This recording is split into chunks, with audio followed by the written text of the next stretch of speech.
Chapter 5. There are no statistics at hand, but I suppose I have had as many visitors as any man of my time anywhere, and have made as few visits as any. Of those who have come, many have been customers, many scientists, many famous men and women.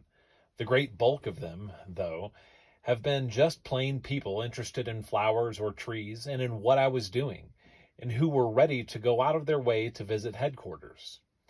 The stream began to flow early, but it did not reach any considerable proportions, except as regards customers who came, from the beginning, to buy potatoes or nursery stock, until I made an announcement, which I will come to presently, that caused folks everywhere to prick up their ears.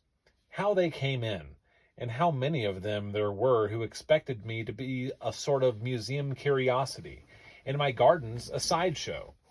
I can remember well how their attitudes changed when they saw what I was doing and that I was only a man, after all, with no signs of hooves or horns and wearing everyday clothes instead of masquerade ball costume.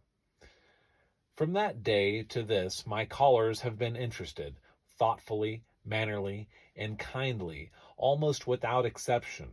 I have had in my home and on the farms thousands, from streetcar conductors to the King of Belgium, from laborers to Mr. Edison, from housekeepers to Paderski, from primary school teachers to Helen Keller. And pretty nearly every one of them respected my work and my ideals and my knowledge of my trade, and showed that they did. In the 70s and early 80s, when I first began to sell nursery stock in Santa Rosa, there was a great demand for such wares, and I realized that this business would give me room and equipment for experimentation along my chosen line, and at the same time would pay expenses. I started with 1 acre of land. By 1883, I had 8 acres in 2 plots, and was looked on locally as one of the successful nurserymen of California.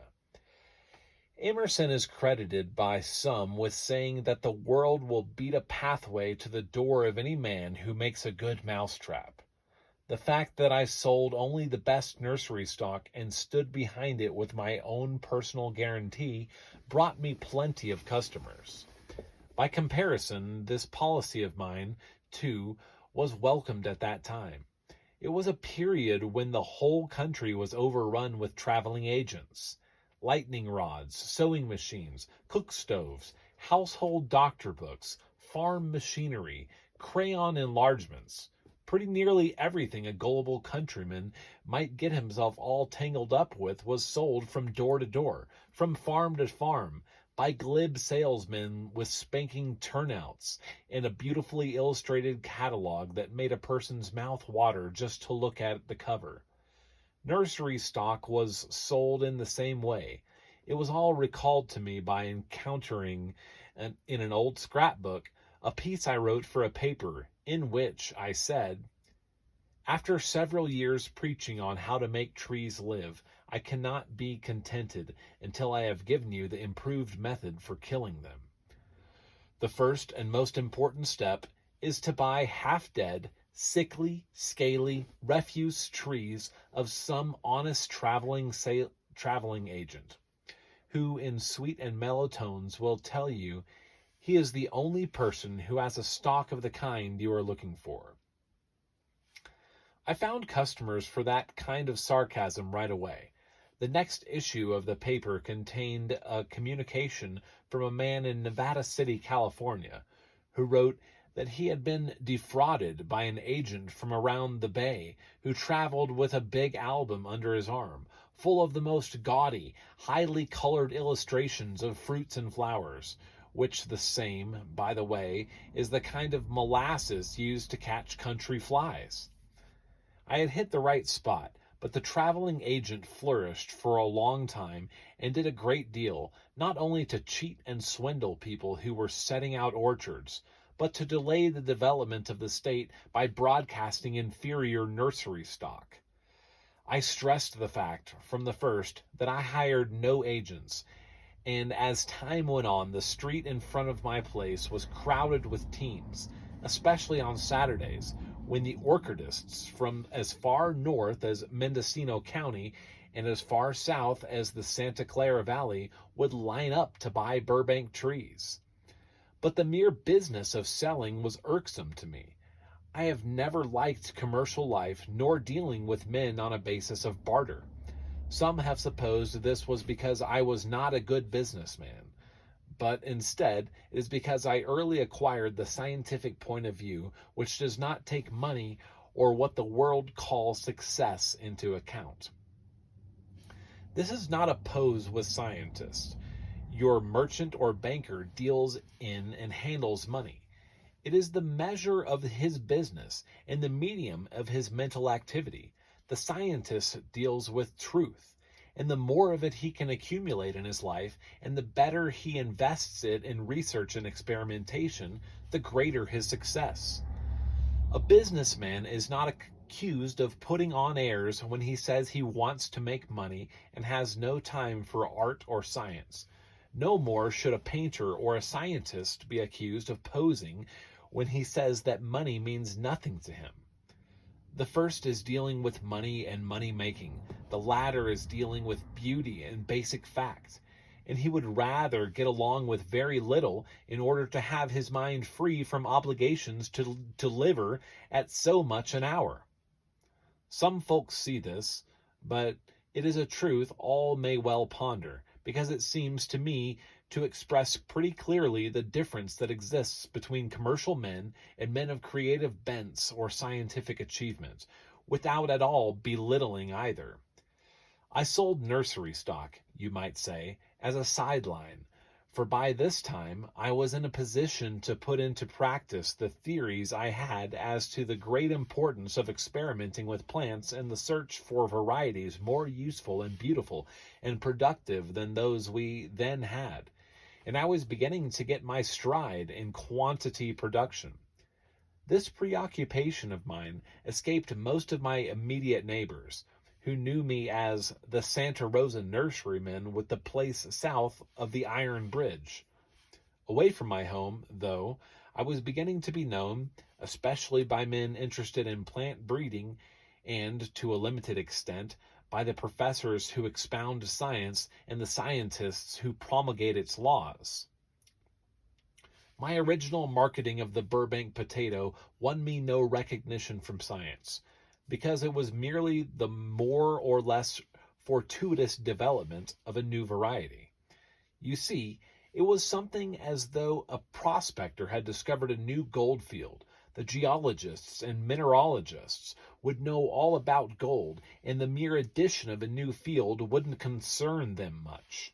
But when I began to establish the fact that I could train old varieties in the plant world to new habits and possibilities, and could produce entirely new varieties with characteristics and values never known before, I was more like a man who has taken known metals from them extracted radium.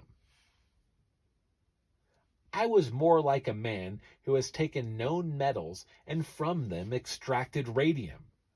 The moment I emerged as a scientific experimenter and investigator, the scientists wanted to know more about me. Very slowly, but surely, the word spread that there was a young fellow out in California who made claims about plant breeding that had never been made by any living human being on this planet before, and not only that, but that he was showing his wares as proof. I began to get letters and inquiries about my work, and after a while I had a large number of contracts, faint or strong, indirect or immediate, with the world to which I was I began to get letters and inquiries about my works, and after a while I had a large number of contracts, faint or strong, indirect or immediate, with the world to which I was to belong from that time on, the world of science. There were some other contacts being made at this time that proved in the long run to be of the utmost importance to me and my work. They began with an idea. I had that California seeds might be interesting and useful to foreign seedsmen. There were large and old firms scattered about Europe and England and down in Australia, and I wrote some of them offering seeds, and particularly California wildflower seeds. Much more quickly than might have been expected, I built up a good business in this line. Very few people know it, but the fact is that California wildflowers and native plants have been transformed or developed into some of the favorite garden plants of England and the continent. That I contributed something to this result is perfectly plain. The work gave me much satisfaction and pleasure and some cash. It brought me into touch with the whole world of men interested in flowers and plants, not for the sake of their anatomy or leaf structure or Latin names, but for the sake of their beauty and utility. And it was an inspiration to me to find everywhere men of high standing and well considered in their own lands working away at something like my own job. I remember that it was a delight to me to get away from my farms on Sundays and wander about the hills and along the coast gathering seeds. Of course, as in the work in my gardens, I had to visit the plants first when they were in blossom and select the ones I wanted, marking them scrupulously so that I could find the plants later. I always used strips of cloth or bits of string as markers, and often I would find myself out of cloth so that I would be compelled to tear up a handkerchief or perhaps borrow the end of a Christmas necktie in order that some precious plant might not be lost track of. On more than one occasion, I was reduced to using a shoestring, and several times I labored home along a dusty road with my shoes flapping up and down at the heel like a Chinaman's slip paper. But when I went back at seed time, I would always find my selected plants, if a cow or a deer hadn't found them first, and then I felt repaid for my efforts, and my mother and sister would be reconciled to the disappearance of my haberdashery. For it was unusual for me to make one of these trips without bringing back, in addition to seeds for my export business, some new and perhaps to me priceless trophy, a seed pod or a bulb or a pollen-laden blossom, to use at my own experiments. One of the earliest connections made in pursuit of the foreign business was with the firm of C. Platts and Son at Erfurt, Germany. I have a letter from them dated 9th January 1886, in which they wrote in quaint English, "We have much regret to hear from you so long time nothing. Therefore, we profit from the occasion to beg you to will address to us of your special offers of the seeds native in your country, and of such which we have had before from you. It would be very agreeable to us if our relations were renewed in a very lively manner, and you can be assured that we do all for to make the same so advantageous as possible. Awaiting your kindly news, we have meanwhile the honor to be, dear sir, yours very truly." I'm sure I hastened to renew my relations with this kindly firm in a very lively manner.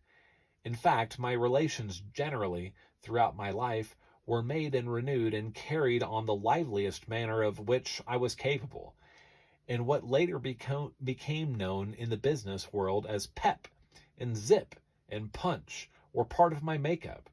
I have never found that anything comes to the man who sits back in a chair, whether it be hickory, deal, or mahogany, and waits for something to turn up.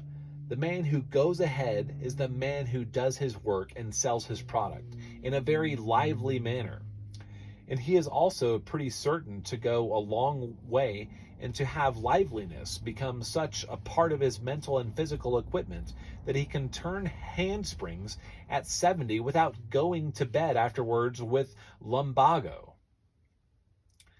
It was when I had this California wild seed business going, and partly as a result of that business, and partly as the result of my work, my announcements, and the newspaper accounts, few and far between, of the line I was pursuing, that I began to make a series of connections referred to above that had so vital an importance to what I have done with plants. These connections were formed voluntarily by the other parties. From scattered points, I began to receive letters from people enclosing seeds of strange, or wild, or unusual, or foreign plants, all of them sent with the hope that they might be of interest or of use to me. I cannot tell you how impressive these contributions were to me then, nor, looking back, how large they bulk in my mind today. In the beginning, they were timidly sent, usually by reticent people who were not sure how their proffers would be received, and who, I could tell from their letters, would not have been surprised if what they had enclosed were tossed aside or never heard from again. I do not believe any of them fully realized what amazing kindness they were doing me. Not only did they contribute the most useful additions to my materials for work, not only did they give me hints and suggestions of the greatest value, and not only did they show me how close my work was to the hearts of many people, but they brought me into touch with a whole world of interesting, romantic, colorful facts and localities and personalities, and with the flora and the entire world. There is no more beautiful chapter in the whole book of my relations with my fellow men than that which would tell the story of my happy relations with plant collectors all over the planet. I want to give you just a taste of the sort of interest there came to me in these letters, and the sort of contributions made, by including here a few of the letters. In respect of their subject matter, all were different, but as regards the generosity of the senders, their common feeling about my work, and their unselfish desire to help me and to contribute to the task I had set myself, they were very much alike from the beginning. From the whole mass, I have a trunk full of them, I select one first that came many years ago from Papua New Guinea, and I do not need to call your attention to the dramatic nature of the simple story contained. The letter reads, Dear Mr. Burbank, your most welcome and kindly letter found me 45 miles inland at Jawra Rubber Plantation and came to help fan back to life the dying embers of my life. On the road out the second night, I was camped just under a grass roof. After getting to sleep, perspiring under a mosquito net, a northwest squall came on and rain. I got a thorough chill. Next morning it was too wet to go on. In the afternoon I set out and went a few miles to another plantation and camped there. Next morning set off. They told me the road was very bad. First we had to go through mud and wade creeks every now and then. Then we had good going until we struck another creek, which we had to cross and recross, and then follow up a good way. Then on the divide between those waters, about 1,000-foot rise, and after some distance, we dropped right down to another creek, about 700 feet in half a mile. Then following this creek down for about 7 miles in a deep gorge, crossing, recrossing, and wading. Well, I got to my destination. The valley is barely 1/2 mile wide and mountains 3,000 feet high all round. I never was in a place with less air. In 2 days, I got down with a sort of rheumatic fever and was laid up for over 2 weeks. It was a close go. If I could have had a hot bath, it would have been all right. But I could get nothing except drugs, which I never touch. One godsend, I had limes, but not properly ripe. Mr. Griffin from Sogiri lent me some mandarin oranges, which helped me a lot, and your letter finished my cure. I immediately proceeded in search of the seeds I have written you about. It is another rock melon which I used to the wet. The rainfall here is sometimes 140 inches. I also got seeds of cantaloupe that grows about 6 or 7 inches in length and 3.5 in diameter in the wild. The natives grow them a lot. Considering the amount of wet they stand, you ought to get valuable new blood. They are very nice as they are. They are very nice as they are. The man I was with tells me of a strawberry growing about 4,000 feet up the range. He has the name of being such a liar that I don't know the truth of it. But there is a large plum, very acid. When you take the skin off, it is almost transparent. I think this is a fact, and therefore, if I can get two mountain village boys to carry me over all the water, I will go up and see if I can get some of these for you. Trusting the seeds I sent after all of this journey will be acceptable, with every good wish from yours faithfully, J.A. Hamilton.